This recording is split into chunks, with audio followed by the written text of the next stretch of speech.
भारत में जब भी 14 चक्का गाड़ी की बात होती है तो अशोक लेलैंड और टाटा सबसे आगे होते हैं। टाटा के पास 4225 और 4223 है और अशोक लेलैंड के पास 4220 और 4225। अब हम बात करने वाले हैं आज अशोक लेलैंड के 4220 HU के बारे में, यानी कि कंपनी का यू केबिन। तो मैं आपको बताऊंगा इस 42 टन के ट्रक के बारे में जो कि ले जाता है लगभग 32 टन का पेलोड, और इसकी कीमत के बारे में, इसके माइलेज के बारे में, इसकी वारंटी के बारे में, क्या कुछ अच्छी बातें हैं इसके बारे में, क्या कुछ बुरी बातें हैं इसके बारे में, क्या आपको खरीदना है या आपको कोई और कंपनी देखनी चाहिए। तो हम इस वीडियो में इसके कंपटीशन के बारे में भी बात करेंगे, तो वीडियो को आप आखिर तक जरूर देखिएगा। साथ ही साथ अगर आपने चैनल को सब्सक्राइब नहीं किया है तो चैनल को सब्सक्राइब कर लीजिए, क्योंकि मैं आपके लिए डेली ऐसे ही वीडियोस लेके आते रहता हूँ। और अगर आपको इस ट्रक को खरीदना है या कोई इसकी कीमत जाननी है या कोई बाइंग असिस्टेंस चाहिए तो नीचे डिस्क्रिप्शन में एक व्हाट्सएप का लिंक है, आप वहाँ अपनी क्वेरी, अपना स्टेट वगैरह डाल सकते हैं, तो हम शायद आपको बेस्ट प्राइस में एक गाड़ी देने में आपकी कोई मदद कर सके। सामने की तरफ से ये गाड़ी देखने में बेहद ही खूबसूरत लगती है। कारण है इसका मॉड्यूलर प्लेटफॉर्म और AVTR वाली ग्रिल,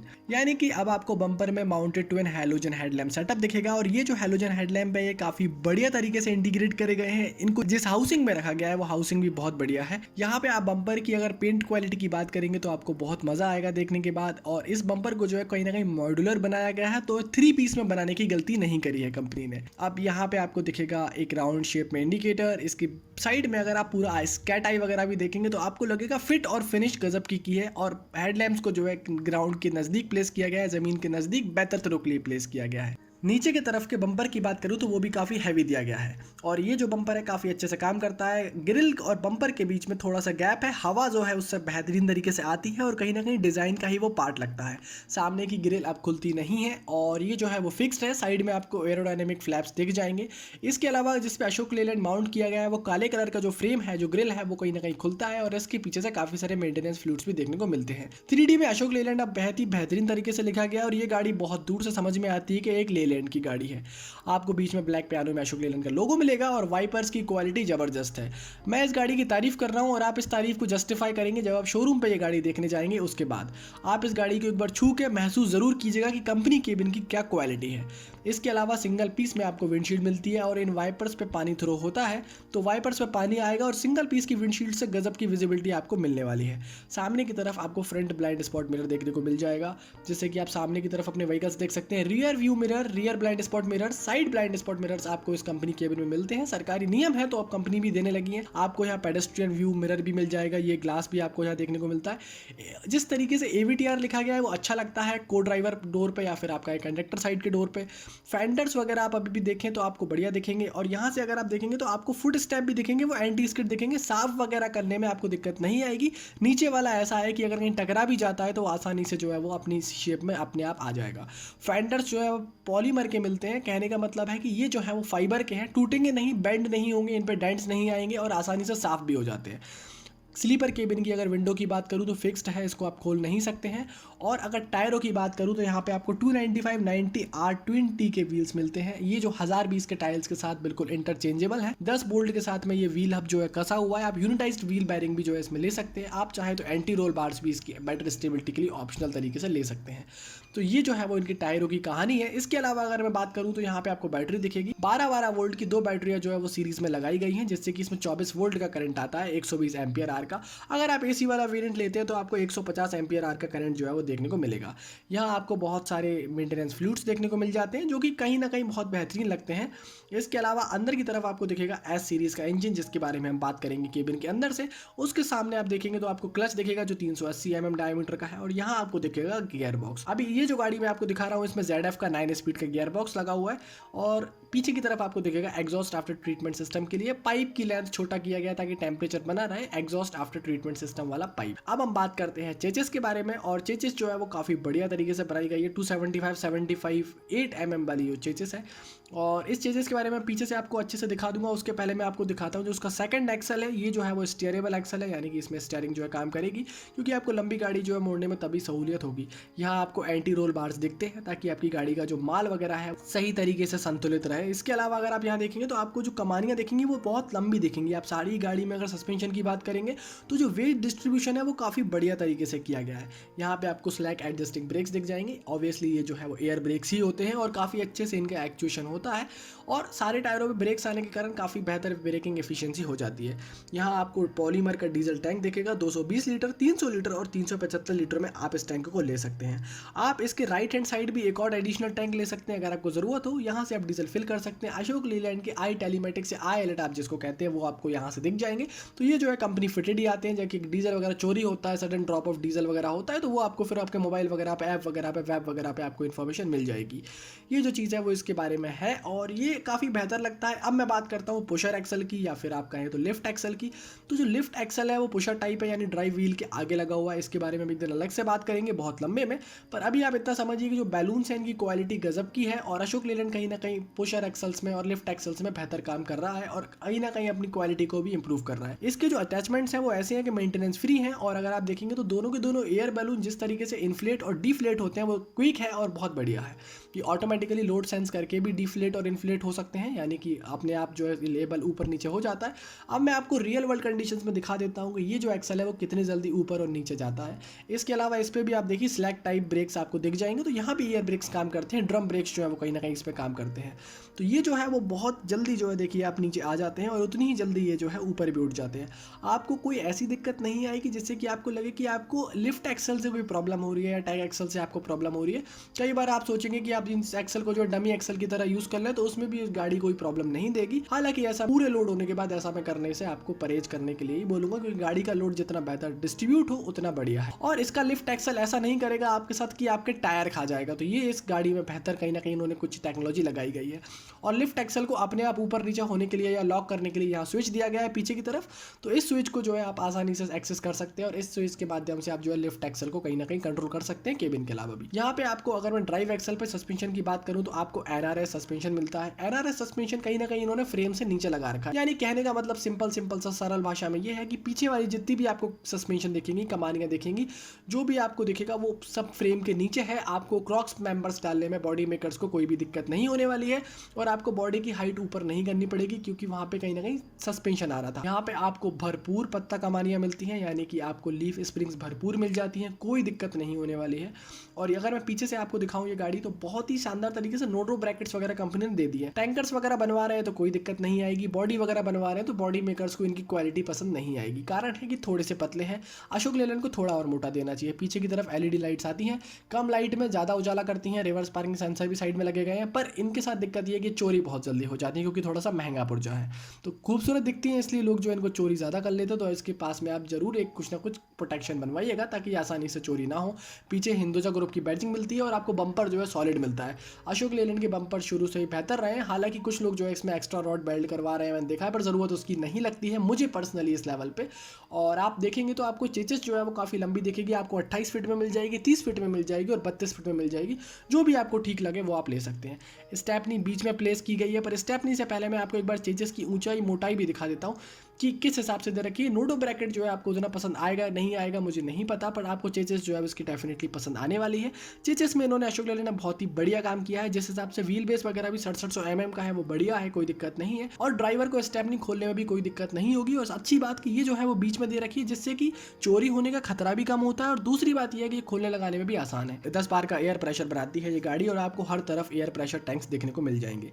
एयर प्रेशर टैंक्स की जो फिटिंग है वो मुझे बढ़िया पसंद आई। कहीं भी बैंड नहीं होते दिखेंगे आपको ये पाइप की, कहीं भी आपका एयर इनफ्लो जो है रुक रहा है। और जगह जगह एयर प्रेशर टैंक दे रखा है जिससे कि क्या हो रहा है कि कंप्रेसर भी बढ़ा दिया है। 318 सीसी का कंप्रेसर दे रखा है जिससे कि ये नहीं है कि आप गाड़ी शुरू करने से प्रेशर कम है तो आधे घंटे तक खड़े हुए हैं और फिर उसके बाद जो है स्लो आपकी गाड़ी जो है प्रेशर बना रही है। काफ़ी जल्दी जो है प्रेशर बन जाता है। यहाँ आपको ड्राइव एक्सल दिखेगा जो कि फुल्ली फ्लोटिंग है।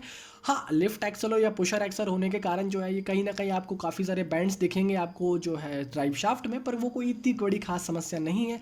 जो पुशर एक्सल वाली गाड़ियाँ होती है उनमें आम बात है। यहाँ पे आपको जो है स्टॉपर्स देखने को मिल जाएंगे जो बॉडी मेकर जो है कहीं ना कहीं बाद में मडगार्ड वगैरह पे प्लेस कर देते हैं। बाकी इसमें भरपूर आपको एयर प्रेशर टैंक मिलेंगे, 10 बार के प्रेशर पे सारा का सारा एयर प्रेशर सिस्टम काम करता है। यूरिया के टैंक से लेके यानी कि DEF को से लेके पुशर एक्सल से लेके हर जगह जो है एयर ब्रेक्स से लेके हर जगह यूज़ होने वाला है। तो ये सारी चीज़ें हैं। 48 लीटर का एडब्लू टैंक आपको यहाँ देखने को मिल जाएगा जो कि काफ़ी बढ़िया एडिशन है और ये भी पॉलीमर का दे रखा है ताकि जो है इसमें कोई भी कहीं आयरन दूर रखते हैं आप आयरन की जो कीप होती है उससे भरिएगा भी मत, क्योंकि बहुत सारी दिक्कतें उससे हो जाने वाली है। तो ये जो है आपको पॉलीमर का दे रखा होता है सारा का सारा 48 लीटर का एडब्लू का टैंक। अब इसकी जो सिस्टम्स है वो सारे DOC वगैरह जो भी होते हैं DPF वगैरह वो सारे यहाँ लगे हुए हैं और इसका टेम्परेचर हाई रहे तो ड्राइवर साइड इसको रखा गया है। रीजनरेशन के टाइम पे आप इससे दूर रहें तो बढ़िया रहेगा। ये गजब के टेम्परेचर पे चले जाता है और आप जल भी सकते हैं। यहाँ आपको दिख रहा है 6 सिलेंडर का S सीरीज़ का BS6 कॉमन रेल सिस्टम वाला इंजन जो कि iGen 6 टेक्नोलॉजी के साथ में आता है। 200 हॉर्स पावर की पावर है, 2400 RPM पे और 700 न्यूटन मीटर का टॉर्क ये बनाता है 1200 से लेकर 2000 RPM के बीच। जो 700 न्यूटन मीटर का टॉर्क आता है वही इस गाड़ी की ताकत है। ज़्यादा माइलेज में कम टॉर्क पे कम RPM पे कहीं ना कहीं रैफ करता है। अगर आप सोच रहे हैं कि आपको गाड़ी अंडर लोड में चलानी है तो इससे बेहतरीन इंजन अभी कोई भी नहीं दे रहा है। अगर आपको रोड पे गाड़ी चलानी है, आपकी गाड़ी एक ही लोड में चलती है, आप बहुत ओवरलोड नहीं करते हैं, तो ये 200 हॉर्स पावर वाली गाड़ी आपके लिए ही बनी है। ये मेथड है 9 स्पीड के गियर बॉक्स से। आपको 6 स्पीड का गियर बॉक्स भी मिलेगा, 8 स्पीड का भी मिलेगा, 9 स्पीड का भी मिलेगा।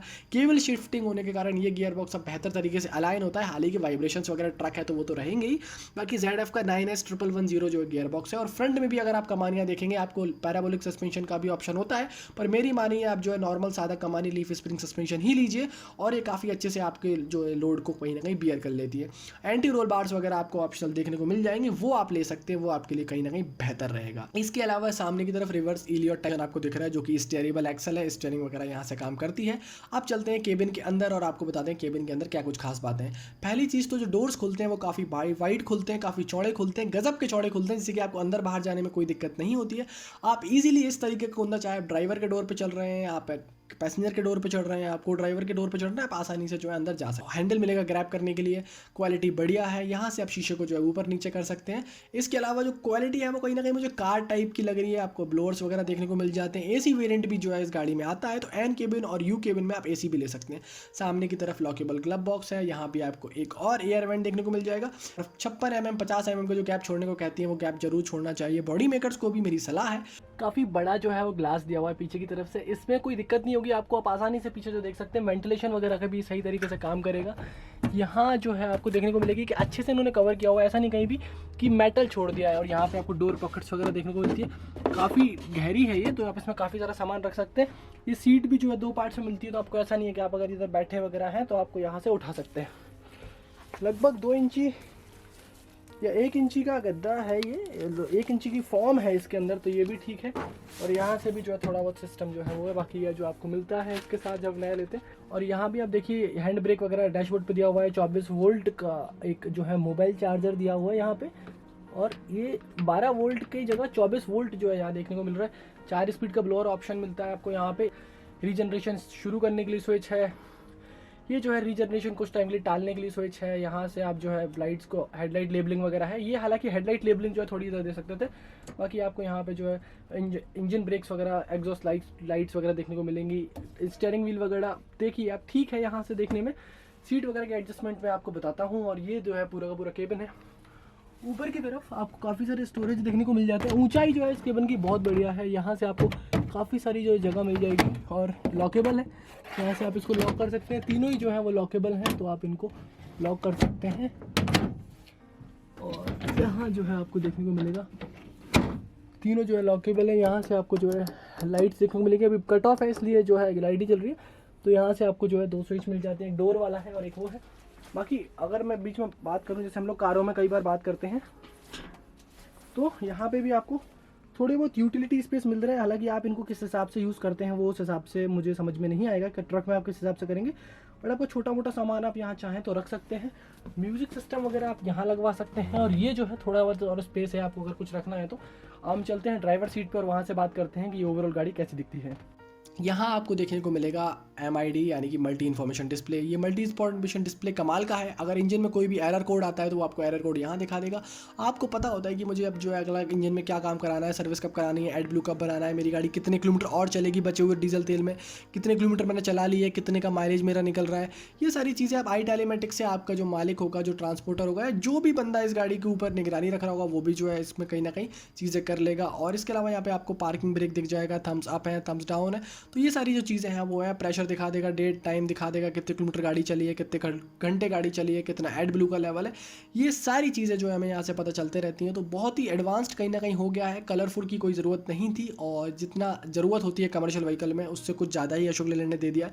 बाकी ऊपर बहुत सारी वार्निंग्स वगैरह तो वो सारी चीज़ें जो है वो हैं ही हैं। और यहाँ पे आप देख सकते हैं कि काफ़ी सारे जो कोड्स वगैरह वो यहाँ गाड़ी दिखा रही है। अभी 6 का माइलेज दिखा रही है लगभग, पर ये गाड़ी 3 से लेके ढाई तीन का माइलेज देती है 30-32 टन माल ले जाने के बाद। यहाँ आपको स्पीड दिख जाएगी, नीचे आपको जो है डीजल दिखेगा कि आपकी गाड़ी में कितना जो है वो डीजल है। इसके अलावा अगर आप कुछ और बात बताऊँ मैं आपको, तो ये डिजिटल वाले का मैं बहुत फ़ैन नहीं हूँ, जबकि एनालॉग वालों का काफ़ी फ़ैन हूँ। यहाँ पे आपको इंजन टेम्परेचर दिख जाएगा, कूलेंट टेम्परेचर दिखता है यहाँ से, और यहाँ से आपको RPM दिख जाएंगे। ऊपर की तरफ बाकी सारे वार्निंग्स आएंगे। स्टीयरिंग व्हील जो है पकड़ने में बढ़िया है, बीच में अशोक लेलैंड का लोगो है और थोड़ा सा रबराइज्ड फीलिंग आएगा आपको इसको पकड़ने के बाद। यहाँ पे आपको एयर वेंट्स वगैरह देखने को मिलते हैं जो कि बढ़िया क्वालिटी के हैं, मुझे इनसे कोई शिकायत नहीं है। सामने की तरफ स्लैंटिंग डैशबोर्ड है, आप अपना काफ़ी सारा सामान जो है वो रख सकते हैं और इस सामान में भी आपको कोई समस्या ऐसी खास मेरे हिसाब से आनी नहीं चाहिए। और इसके अलावा अगर मैं बात करूं तो आपको हर चीज़ की क्वालिटी बढ़िया लगेगी। आप एक कमर्शियल व्हीकल में कोई शिकायत नहीं करेंगे कि इसमें जो है ये कम दे दिया, वो कम दे दिया, या ये सारी चीज़ें हैं, तो वो मुझे कहीं नहीं लगता है। हाँ, डीजल टैंक और अगर ड्राइवर साइड दे देते तो और मुझे मज़ा आ जाता। बाकी इतनी बड़ी इन्फॉर्मेशन, इतनी बड़ी कोई मेजर प्रॉब्लम नहीं है। यहाँ से आपको वाइपर्स देखने को मिलते हैं, लाइट्स वगैरह आप सीधे यहीं से कंट्रोल कर सकते हैं। तो लाइट्स वगैरह आपकी सारी की सारी यहाँ से कंट्रोल हो जाती हैं। आप अपर डिपर भी, इंडिकेटर वगैरह सारे के सारे यहाँ से कंट्रोल कर सकते हैं। इसकी क्वालिटी भी जो है बढ़िया है। मैंने एन केबिन और यू केबिन जो है आप देख रहे हैं, और एन केबिन भी रिव्यू किया हुआ है, वो भी आप चैनल पर जाकर देख सकते हैं। इसकी भी जो क्वालिटी है वो बढ़िया है, शानदार है, गजब की जो मुझे क्वालिटी लगती है। इसके अलावा अगर आप देखेंगे तो ऊपर की तरफ से आपको पीछे की सीट हैंग करने के लिए जगह दे रखी है। तो यहाँ से आप जो है इन बेल्ट्स की मदद से सीट को हैंग कर सकते हैं और आप 2 लोग जो है एक साथ सो सकते हैं ऊपर नीचे करके, बिल्कुल ट्रेन में हम जैसे सोते हैं बिल्कुल वैसे के वैसे।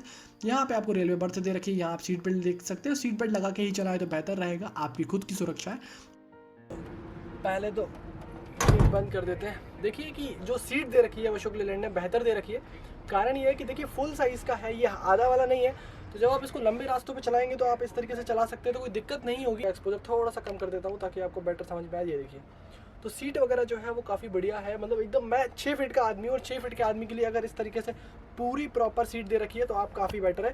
साथ ही साथ इसके जो एडजस्टमेंट्स वगैरह हैं वो काफ़ी बढ़िया है। अगर मैं ABC पैडल यानी एक्सीलेटर, ब्रेक और क्लच पैडल की बात करूँ तो गजब का प्लेसमेंट किया गया है। बिल्कुल कार टाइप फीलिंग आती है इसमें और आपको बिल्कुल भी फटीग नहीं होगी, ये मेरे शब्द हैं। और हाइड्रोलिक एक्चुएशन से होती है। क्लच और ब्रेक जो है वो सिंगल पैडल, सिंगल यूनिट में जो है कहीं ना कहीं माउंट किए गए, जो कि मेरे हिसाब से एक बेहतर चीज़ है। अब मैं आपको इस ट्रक के बारे में कुछ और चीज़ें बता देता हूँ कि इसमें जो ब्रेक्स हैं वो फुल्ली एयर ब्रेक्स आते हैं, fully dual line ABS brakes हैं, ऑटो इंजन ब्रेक्स भी जो है इसमें काम करते हैं कहीं ना कहीं। 6 सिलेंडर का S सीरीज़ का BS6 इंजन है। ये इंजन अंडर लोड के लिए सबसे बेहतरीन है क्योंकि सबसे बेहतर माइलेज इसका निकल के आता है। ये मैंने खुद चला के देखा, इसलिए मैं आपको बता रहा हूँ।